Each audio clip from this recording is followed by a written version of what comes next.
नमस्ते। मेरे YouTube channel बाल मुकुंद हरि में आप सबको सादर स्वागत है। पिछले एपिसोड में हम सब ने ये सुना था कि सनातन जो एक बैरागी है, जंगल में आकर कुटिया बनाकर नंद गोपाल के संधान में उनका सारा दिन बीत जाता है। तो वो जब शिकारी से मिले, शिकारी ने ये बात सुनकर कि वो नंद गोपाल के संधान में इधर आया है, तो उसे वादा कर डाला कि मैं जैसे भी हो आपकी नंद गोपाल को ढूंढ कर लाऊंगा और आपको समर्पण कर दूंगा। ये बोलकर शिकारी ने अपनी कुटिया में चले गए। कुटिया में अपने पत्नी और बच्चों से मिले और जो वादा वो किया है सनातन से, वो वादा अपनी मन ही मन सोच रहे थे कि मैंने क्या कर दिया। एक वादा तो किया है पर उसे कैसे निभाऊंगा। उसे ऐसे अनमना देखकर उसकी पत्नी ने पूछ लिया, ये तुम क्यों खोई खोई सी रहते हो, क्या सोचते हो। तभी शिकारी ने बोला, नहीं रे, मैंने एक वादा कर दिया एक भले मनुष्य से।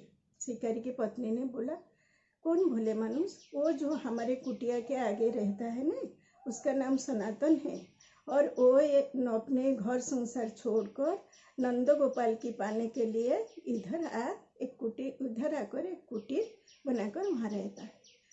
तो उसकी दुख देखकर मैं अपने आप को रोक ना सका और उसे एक वादा कर डाला कि जैसे भी हो मैं उसके नंद गोपाल को उसे लाकर दे दूंगा।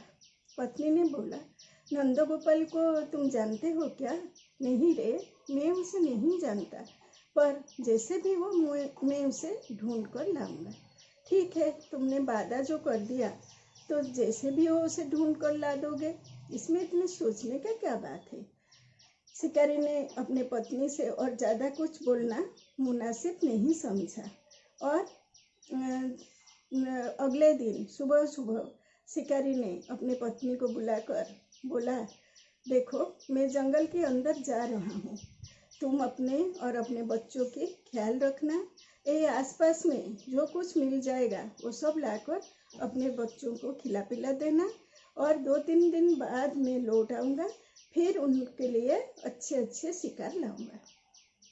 शिकारी की पत्नी ने सम्मति से सिर हिला दिया और उसको बोला, देखो तुम अपना ख्याल रखना और जो वादा किया है सनातन से वो वादा कभी मत भूलना। शिकारी ने हंसता हुआ अपना जाल लेकर आगे बढ़ गया। घूमते घूमते शिकारी ने जंगल के अंदर आ बैठा और बैठकर सोचा, किधर नंद गोपाल मिलेंगे, किधर मैं नंद गोपाल को ढूंढ सकूंगा। ऐसे सोचते सोचते उसके सामने एक फूल फल और पत्ते में पूर्ण एक कदम की वृक्ष मिला। तो वो सोचा, जी इस कदम के वृक्ष के नीचे मैं अपना जाल छोड़ देता हूँ और खुद जाकर उधर बैठ के नंद गोपाल के इंतजार में रहता हूँ। ऐसे सोचकर वो नीचे जाल बिछाकर ऊपर जाके एक सुंदर सी शाखा देखकर, सरल शाखा देखकर उसके ऊपर बैठा रहा। और जैसे सनातन ने बोला था कि नंद गोपाल को ऐसे ही चिंतन करना है, ऐसे ही ध्यान करना है, वो वैसे ही किया। देखते देखते दोपहर होने को आई और फिर सूरज ढलने लगा। तो शिकारी ने सोचा, मेरे पास कुछ पानी है और कुछ फल है, मैं खा पी लेकर फिर बैठ रहता हूँ। तो चमड़े की थैली से कुछ पानी निकाल कर पिया और कुछ फल जो उसके पास था उसे खाकर वहीं पर विश्राम किया और ध्यान में नंद गोपाल को एक मुहूर्त के लिए भी नहीं भूला।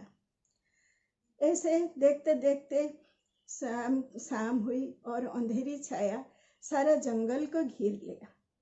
शिकारी ने धीरे धीरे रात की अंधेरे में नंद गोपाल को ध्यान करते हुए कब उसकी आंख मुद गया उसको मालूम नहीं हुआ।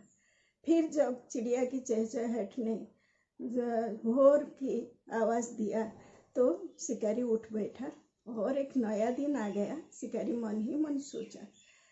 तभी वो उठकर बैठा रहा और फिर ध्यान में लगा रहा।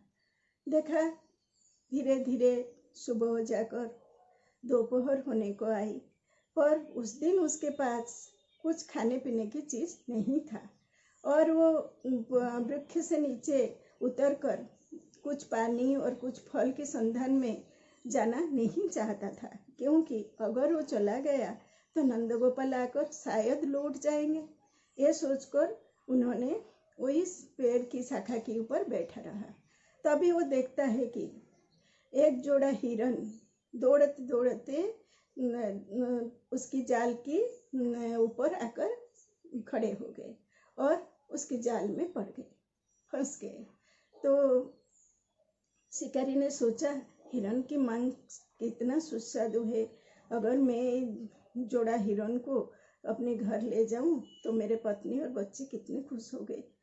ये सोचकर वो वृक्ष से उतरता आया। फिर उसका ख्याल आया, अरे मैं क्या करने जा रहा हूँ, अगर मैं हिरन लेकर घर में चला जाऊं तो नंदगोपाल आकर जरूर लौट जाएंगे और मेरा ध्यान भी भग्न हो जाएगा। सनातन बोला था ध्यान मत भग्न करना, तो मैं कैसे नंदगोपाल को पा सकूंगा।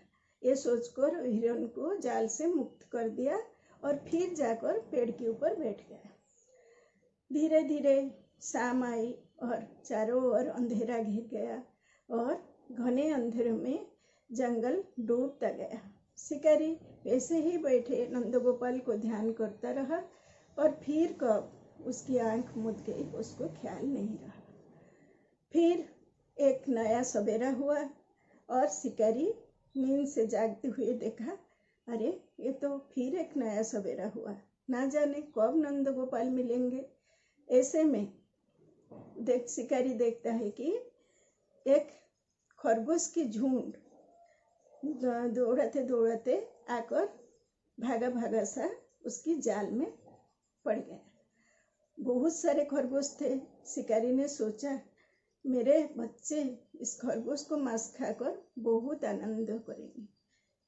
ये सोचकर वो फिर पेड़ से नीचे उतर आया और तभी उसका ख्याल आया, अरे मैं क्या करने जा रहा हूँ, अगर मैं खरगोश लेकर घर में चला जाऊँ तो नंदगोपाल उसी समय शायद आकर मुझे नहीं पा सके और फिर लौट जाएंगे और फिर उसे पकड़ना बहुत मुश्किल होगा। नहीं, मैं इस खरगोश को मुक्त कर देता हूँ, फिर कभी धरेंगे, फिर कभी लेंगे, फिर कभी शिकार करेंगे। ये सोचकर वो खरगोश को मुक्त कर दिया। फिर जाकर ऊपर बैठा रहा। ये सब नंदगोपाल की माया ही समझो। क्यों? वो पहले भक्त की परीक्षा लेते हैं। अगर भक्त माया मोह से मुक्त हो तो उसके पास आते हैं। अब शिकारी को अवसन्न लगने लगा। शिकारी खिदा और तृष्णा में बहुत दुख और बहुत कष्ट सहने लगा। उसे लगा उसकी हाथ पांव और नहीं चलेंगे और वो अवसन्न होता चला जा रहा था। इसमें से उसने बोला, जे सनातन बोल रहा था कि प्रभु मेरे नंद गोपाल बहुत दयालु होते हैं और वो भक्त की रक्षा करते हैं, तो मैं क्या इतना पापी हूँ? 3 दिन से मुझे खाना नहीं मिला, पानी नहीं मिला, फिर भी मैं नंद गोपाल को ध्यान करना नहीं छोड़ा और अब तक नंद गोपाल मेरे पास नहीं आया, तो मैं क्या इतना पापी हूँ?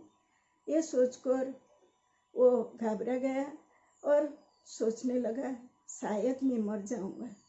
और नंद गोपाल को कोसते हुए बोला, प्रभु अगर मैं मर गया, मेरा मरने के पाप आपको लगेगा और मेरा बच्चे और मेरे पत्नी का भार भी आप ही को लगेगा। ये सोचकर उसकी आंखों से आंसू निकलने लगे और मन ही मन बोला, जैसे मैं वादा किया है अपने जान चला जाए पर मेरा वादा जरूर पूरा करूंगा। ये सोचकर वैसे ही बैठा रहा। तभी दूर से एक बंसी की मधुर मधुर सी सोन उसे सुनाई दिया। वो शोर धीरे धीरे धीरे धीरे उसकी ओर आ रहा था और एक नीली ज्योति सारा जंगल में छा रहा था। उसने देखा एक उज्जवल ज्योति धीरे धीरे उसकी जाल के पास आकर खड़ा हो गया और उस उज्जवल ज्योति के अंदर नंद गोपाल खड़े थे और मृदु मृदु मुस्कुरा रहे थे, बंसी बजा रहे थे। तभी उसकी ज्योति से सारा जंगल जगमगा गया। शिकारी ने देखा उसकी शरीर में भी एक नूतन शक्ति, एक नया उन्माद जाग रहा है और वो उठकर बैठ गया। तभी देखता है कि शेर और हिरन एक साथ बैठे हैं और बंसी सुन रहे हैं। नेवला और सांप एक साथ बैठे हैं और बंसी सुन रहे हैं। तभी शिकारी ने देखा जो पेड़ सूख गए थे वो भी नव पल्लव में भर जाते हैं। ये देखकर शिकारी आश्चर्यचकित होकर नंद गोपाल को निहारता रहा। नंद गोपाल मुस्कुराते हुए बंसी बजाते रहे। तभी शिकारी ने मन ही मन सोचा, अगर ये मेरे जाल में पड़ेंगे तब कुछ बात बनेगा, नहीं तो मैं क्या कर सकता हूँ, मैं तो उसे पकड़ नहीं सकता। प्रभु अंतर्यामी हैं, वो भक्त की मन की बात खूब जानते हैं। तभी नन्हे नन्हे पाँव में आकर उन्होंने शिकारी के जाल के अंदर फंस गए और चिल्लाने लगे, अरे मैं जाल में पड़ गया हूँ, मैं जाल में पड़ गया हूँ, कोई मुझे बचाओ, कोई मुझे इस जाल से छुड़ाओ, ये बोलकर प्रभु चिल्लाने लगे। तभी शिकारी ने जल्दी जल्दी से नीचे आ गए और आकर प्रभु को जाल समेत लपेटकर अपनी पीठ में रखकर भागने लगा। जोर जोर से भागता हुआ वो जाकर सनातन के कुटीर के सामने पहुंच गया। तभी चिल्ला चिल्ला कर सनातन को बुलाया, वो सनातन बाहर आओ, बाहर आओ, देखो मैं किसको लाया हूँ, ये तुम्हारे नंद गोपाल, मैंने बोला था ना उसे जाल में जकड़ा कर लाऊंगा, देखो मैं लाया हूँ।